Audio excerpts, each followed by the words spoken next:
Like the rock band Boston says, there's a new day breaking. He's a scientist, global explorer, and best-selling author.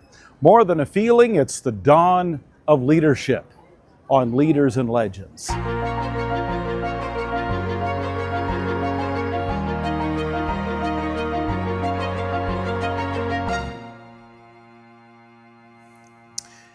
If I have seen further, it is by standing on the shoulders of giants. Sir Isaac Newton. And in many respects, that's how I feel right now with my friend Don Schmincke. Don, I don't know of anyone who has been more influential in shaping the direction of my career. You're one of several people, not many, but I so appreciate when we first crossed paths in 2007. He is one of the leading management thinkers of our generation. And Don, I don't know how to thank you enough, so I'll just start by there. You are the author of Code of the Executive and a number of other books. Thank you so much for just doing what you do. Well, thank you. That's very humbling. I've known you for many, many years, and the fact that you honor me with that compliment, I appreciate it. Hopefully, I can step up to impress everyone that I'm actually that person. You've only got about 9 minutes left now to really impress anyone who's watching right now on YouTube and various social media channels. But you are one of the leading authorities in the Vistage world, for example. Well over 2,000 presentations, sought after speaker, author, the Code of the Executive.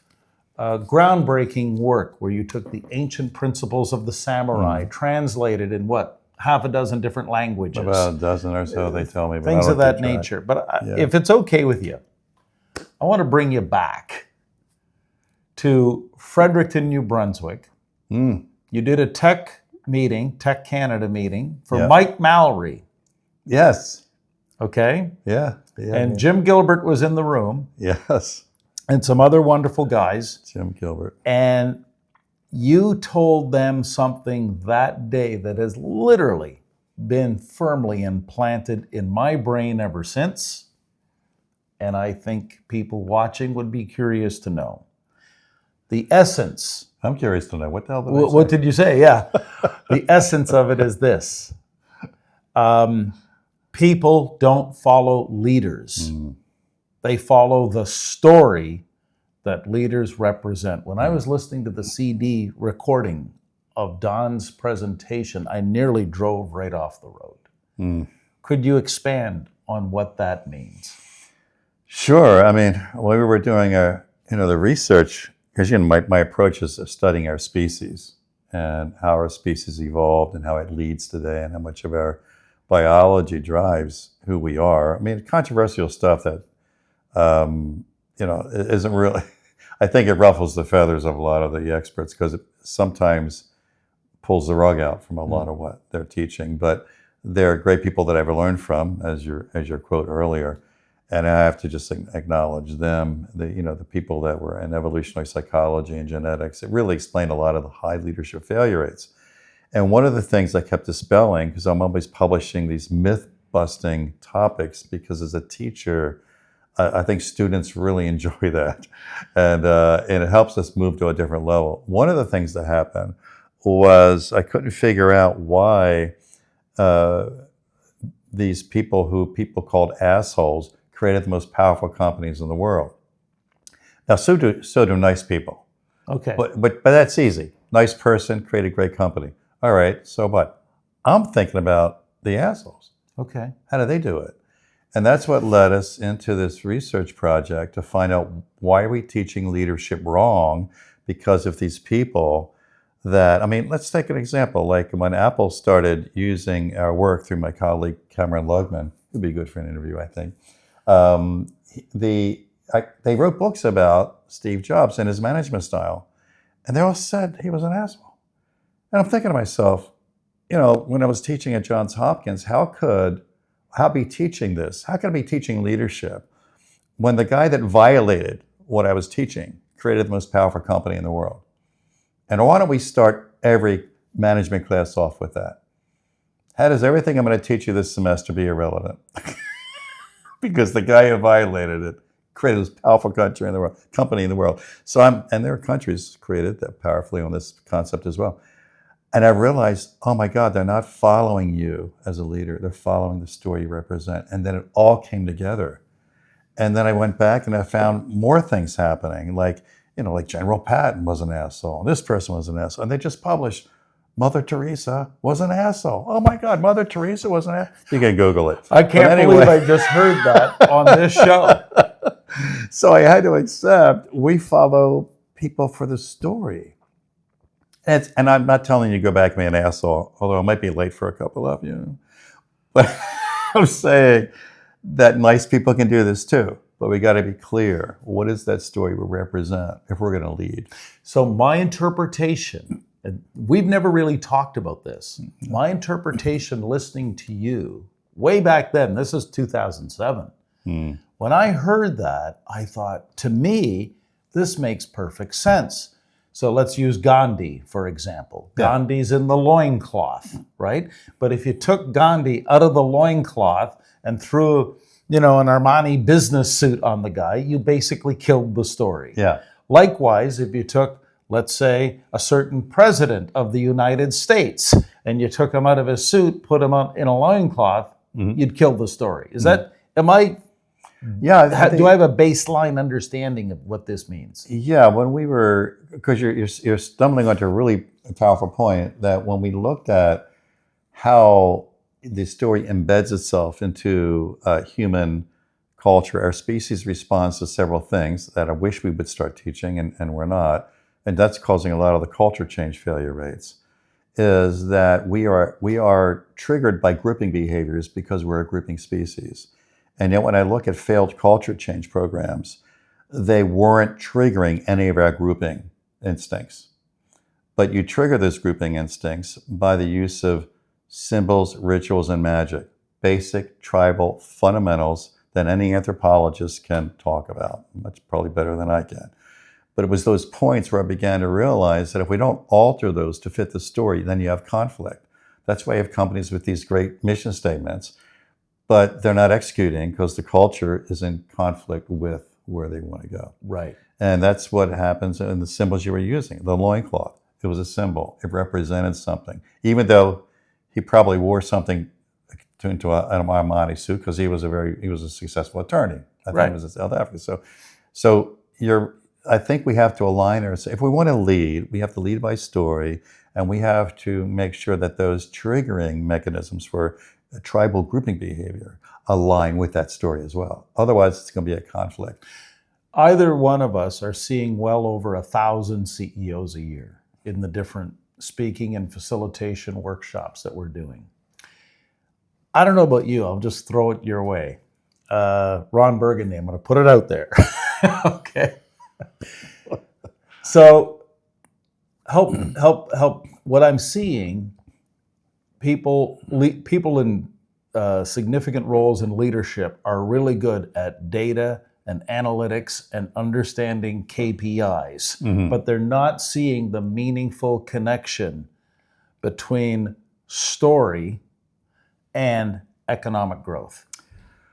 Yeah, I think it's because, well, they would if they saw how these assholes dominate their markets.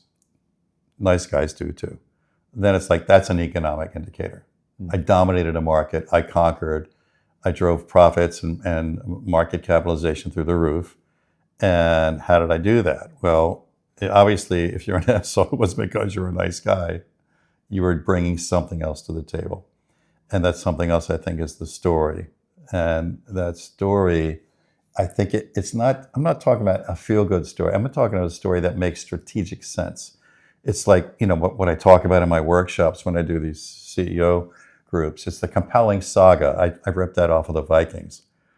What will get us on these boats to go to the distant shores, even though we don't have a KPI, we don't have a fill in the blank, strategy plan, template. No, but something was driving us, and for them it was the gods are calling us. And so there we have. But now we have a freaking story that embedded itself in symbols and rituals and the magic of it all. And so why aren't we still using that? Why not? But when we do, we see the economic impact because they outmaneuver the enemy, they capture more market share. And when you see these companies that are doing it, as you know so well, because you researched this area of these legends and these, how did they become that? Did they have a better template for their strategic plans? No, it was something had nothing to do with the template. Yeah, and nothing to do with the product, really, when it gets right down to it. But everything to do with how the story provided the fuel to create the legend. Right. You hit on something: change management, instant reaction. How many change management programs are doomed to failure? Well, what's the percentage? The scholarly journal, 70 to 90%. 70 to 90% of change management programs doomed to failure even before you start bringing in the consultants. Right. Can you synthesize the one reason why and let everybody know? Well, it's interesting because we're finding this in any execution of strategy. Strategic execution rates, which you can Google this too, all the scholarly papers are showing 70 to 90%, somewhere in that range. And then the issue is that they're saying, well, it's because of, alignment, or it's because of your structure, it's because of this. They have this list. And here's the problem I keep running into, is it's hard to answer a student which is saying, well, listen, since we published these failure rates and the reasons why are we still having them? And that's a good question. Why are we still having the problem? We must have found a solution that is the wrong solution. We're asking the wrong question. Otherwise, it would have been fixed. You are introducing a term called mega strategy. Yeah. Before we wrap it up, explain mega strategy and how that would apply to, I'm thinking of a shared story that we know. Let's say Jim Gilbert, Canada's huggable car dealer. And how does that connect with your thoughts on mega strategy? Well, what I found out when I looked at the failure rates of strategic planning is that we're doing tactical planning. So we're having a tactical strategy, but not a superordinate strategy. And the companies that were winning, they had their fill-in-the-blank templates. And in fact, when I was teaching at Hopkins in the graduate school, I had great templates, but I was full of shit, because companies are winning without a template. And that's what led me to look at what's really missing. And what was missing was what I ended up calling, the mega strategy, meaning we have to understand, what does winning mean? What does winning mean? Now there's a story, the meaning, and then how are we going to do it? Where's the battlefield? Who's the enemy? How do we get out and maneuver them? It was really more of an act of intuition than filling in the blanks. And most companies don't have that intuition because I think we get sucked into operations too much. And this new book, I'm going to plug my new book. It's going to be called The Metabolic Organization. So looking at biology, nature actually will put more energy into the gut administration and operations than into the brain under duress, under energy deficiency. We know this in biology. But to get more energy to the brain, we need to reduce the gut, which is what humans did, which is why in evolution our brains got bigger as our guts got smaller. Because we can't digest raw food like animals can. We only have a small part of our intestines, but there's more energy for the brain. And so metabolically, I think we're degrading into the gut and not spending enough time in the brain. So when we ask ourselves, what's the story? What represents a strategy? What does winning mean? There's just blank stares. It's like, well, wait a minute. I filled in the blanks on the template. We have our operating system, which you need all that stuff, but it's not being driven by what's up here. And I think we need to reverse that. This should drive that.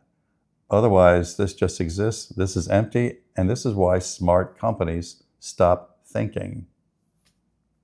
And not give enough consideration to mega strategy, because when you and I crossed paths, we saw how a complete shift in the story catapulted Jim Gilbert's Wheels and Deals, Canada's huggable car dealer, the original Big Little Legend, and consequently proved a lot of your science-based theories to be absolutely bang on. I love them. He became my biggest fan, and I was inspired by how he applied it, because he just took an idea and went and ran with this whole context. And when you look at it, he always said to me, he says, Don, I'm just selling a piece of tin and 4 wheels. Yeah. Okay, but that's not the story. But what's everybody else saying? Well, we sell pieces of, our tin's better, our wheels are better. Bullshit. It's like, we got that, but why are you going to come here? And that's where the huggable car dealer thing, and I understand that he broke Canadian sales records so much. Oh, yeah. They couldn't put him in the used car category because it was just him and everybody else was at near zero. Yeah. Is that true? Because I heard that. Oh, yeah. No, but we could go on and on, but at the end of the day, it comes down to a simple choice for an executive leadership team. You can stay surface level, or you can get really deep into this stuff and understand history, biology, science, and how all of these things really impact growth over the long haul. Don, thank you so much for doing this. Thanks for having me back. It's always great to hang out. And thank you so much for watching this segment of Leaders and Legends, where you never know who you're going to meet or what you'll discover.